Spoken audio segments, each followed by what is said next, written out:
Welcome to Madasaling Pinoy, your prayer partner. Ngayon po ay Sabado sa ikalimang linggo ng Pasko ng Pagkabuhay. Ang mabuting balita ng Panginoon ayon kay San Juan.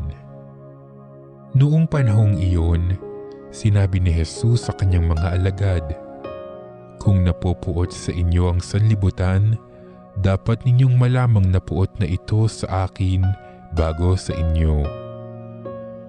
Kung kayo nga'y sa sanlibutan, iibigin kayo nito bilang kanya.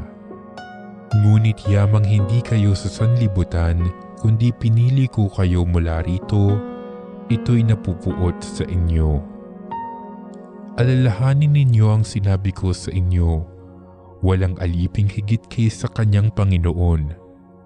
Kung ako'y inuusig nila, uusigin din nila kayo. Kung tinupad nila ang aking salita, tutuparin din nila ang salita ninyo.